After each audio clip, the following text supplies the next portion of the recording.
Hello everyone, and in today's video, we're going to be taking a look at the A33 Excelsior, which was one of the few prototype assault tanks that was designed in the early 1940s for the British Army. The origins of the A33 tank would be somewhat similar to the design story of the A38 Valiant tank, with both designs stemming from pre-existing tank designs that were deferred upon, and in the case of the A33, its design had its roots in the non-filled A24 Cavalier and the A27 Cromwell tank. In 1941, the British Army for some time were completely aware that its own inventory of tanks was lacking.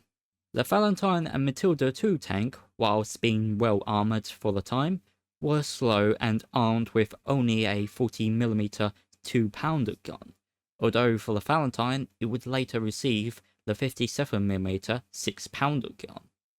The early versions of the Churchill heavy tank, likewise, was in a similar boat as with the other tanks, with its paltry 40mm main gun. However, the tank was also plagued with other issues, as it was rushed into production in 1941 with very little testing being conducted prior. This led to the tank crews having to discover a litany of mechanical faults, which was so numerous that it nearly resulted in the cancellation of the Churchill's production run. Another relevant tank to the origins of the A33 tank would be the Crusader tank, which at the time, in 1941, was viewed as obsolete in the near future. And so a development project would be started that resulted in a family of tanks, which were each produced to different specifications depending on the company that manufactured the tank. This family of tanks consisted of the non-filled A24 Cromwell 1, also known as Cavalier, the English Electric A27L Cromwell 2, also known as Centaur, and finally, mounted with a famed Rolls-Royce Meteor engine, the A27M Cromwell 3, which retained the name of Cromwell. During its initial testing phase, the Cromwell project was showing some hope at being better than its predecessor by a decent margin, and naturally there was some effort to build upon the basic design of the Cromwell tank for other roles that needed to be filled in. Eventually, one of these programs would be called the Cromwell Rationalization Program, which focused on adapting the design to be used as an infantry tank, which then led to the design of the A33 Excelsior. The companies that would take part in this series of developments was English Electric and the Tank Development Department of Rolls-Royce. The first design they would come up with would be the A28 infantry tank, which in principle was mainly an up-armoured version of a Cromwell, sporting around 76.2mm of armour at the front vertical plate of the hull. The tank's side armour would be formed out of 3 armoured plates, which added up to a total of 88.9mm thick, which would include an armoured side skirt that was around 47.6mm thick. The design weight was estimated to be just around 28 tons, which was only 1 ton more heavier than the standard Cromwell, but this was down due to the armour elsewhere across the tank being reduced. However, the increase in armour was still deemed insufficient, and this iteration was then cancelled in December of 1941. There would be 2 more designs that would follow up afterwards, the A31 and A32, with both designs being known under Infantry Cromwell. The A31 design would take the standard Christie suspension weight capacity to its limits, as the design was described as the heaviest vehicle which could be carried on the standard Christie suspension unit with 5 road wheels per side, with the tank being given an estimated weight of 32 tons, which was down to the armour protection of the hull and turret being increased by this amount, with the frontal hull plate being increased to 102mm thick, 58.7mm for the hold size, and 38.1mm for the rear of the hull. The frontal turret armour would be around 114mm thick, 88.9mm for the side of the turret, and 82.6mm for the rear of the turret. The A32, on the other hand, would be designed using a modified version of a Christie suspension, which would allow the weight to be increased to beyond what the A31 chassis could handle. The armour of the tank was around 88.9mm at the front of the hull, 76.2mm on the sides, and just under 51mm at the rear. The frontal turret armour would be around 102mm thick, with the sides and rear of the turret being around 88.9mm thick. All these changes would result in the design weighing in at around an estimated 34.5 tons, but both examples never left the drawing board. The next and final iteration of the tank project would result in two tanks being called the A33 Heavy Assault Tank.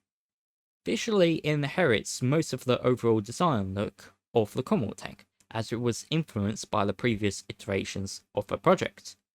But with regards to the naming of the A33 Excelsior, throughout its design period it was never referred to as the Excelsior. In fact, the name kept changing between the A33 Assault Tank, the A33 Heavy, and the A33 Heavy Tank. It was also briefly referred to as the Commodore, but it was then quickly changed back to the A33 Heavy. The tank's name of Excelsior would only pop up after the war.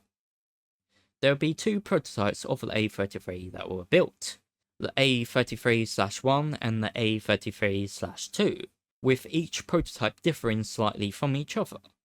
The earlier A33/1 used an American suspension unit and track design that originated from the American M6 heavy tank, whilst the A33/2 would use a suspension unit designed by the British that was developed by Rolls-Royce and the LMS Railway Company, called the RL-type suspension. The RL-type suspension was similar to the American suspension, but it was designed to improve the performance of the tank whilst travelling over cross-country terrain. The use of the American suspension unit in the first A33 prototype would allow the design to be tested more rapidly, whilst the RL suspension unit was still under development.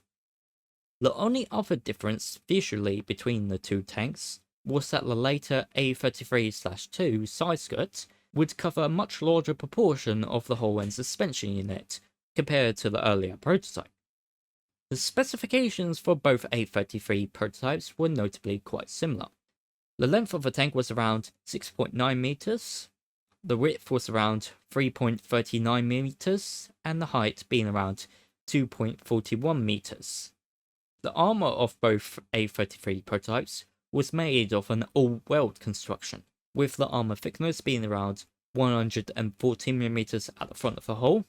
The armour of the hull size was up to 76.2mm in places. That was covered by a side skirt plate which measured around 25.6mm thick, and the rear hull armour was around 76.2mm thick. The armour of the turret was around 140mm at the front, 88.9mm at the sides, and 76.2mm at the rear. Both of the tanks weighed around 40 tons, and powering both of the prototypes was a 600 horsepower Rolls-Royce Meteor engine, giving a tank of top speed of 40 km per hour going forwards, but a pedestrian reverse speed of just around 2.3 km per hour.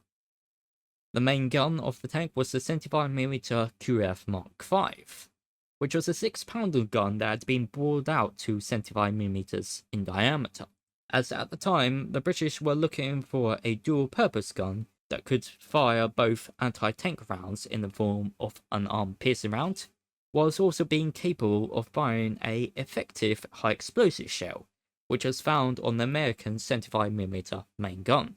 The gun had an elevation arc of +20 to -10 degrees, and the tank could carry around 64 rounds of 75mm ammo. The other weapons found on the A33 tank included one coaxial turret machine gun and one hull-mounted bow machine gun, and a roof-mounted twin 303 caliber Vickers K gun located just above the commander's hatch. The first prototype that was built was the A33/1 with the American suspension design. and it was then tested for 1,000 miles initially in November of 1943. And being November in Britain meant that the weather conditions was cold and wet, which directly caused problems on 3 separate occasions, as oil leaks began to spring up, which was then later narrowed down due to the cold weather and likewise the cool engines causing the oil valves to come loose. But once the engine has sufficiently warmed up, the leaks would stop. The tank's maneuverability was rated good on normal solid terrain, but on muddy and wet terrain, the tank tracks would often slip, which impacted its climbing performance. By the 799-mile mark during the initial 1,000 miles test, the tank tracks had picked up around 2.1 tons of mud, but the performance degradation was relatively minimal. The other problems that were noted during the tests were in more of the line of general teething issues, consisting of a broken hydraulics pipes, loose components including tank guide pins and sprocket rings that needed to be tightened up. On 2 separate occasions, the engine wouldn't shut down, which was due to the earth wire not making contact with the engine magnetos, although this was a common problem that was experienced on the Cornwall tank as well. On a few occasions, the tank brakes had to be readjusted several times, and cracks began to start forming along the leading edges of the brake disc, but at the time of discovery, the brakes were still functional. After completing the first 1,000 miles, the first A33 prototype would then go on for another 1,000 miles, but by the end of the testing, the tank was completely burnt out, and it was then subsequently written off.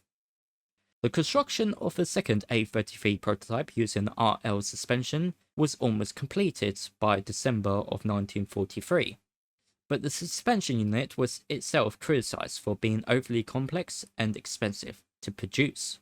And by the time the second prototype was completed, the A33 project was then dropped, as the Churchill tank had most of its early mechanical issues being mostly addressed, which was helped along with its combat reports from the Second Battle of El Alamein and later in Tunisia, where it performed well enough to convince the army that the Churchill tank was now at least a capable infantry tank, which rendered the A33 tank project as unnecessary. After the tank project was cancelled, the first tank prototype, the A33-1, was then scrapped, whilst the second prototype, the A33-2, would then be sent to the Bofferton Tank Museum, where it remains today. And that was the history of the A33 Excelsior. Thanks for watching this video. If you like this content, please put a like and subscribe to get more videos like this. If you have a vehicle that you want to know about, let us know in the pinned comment section down below.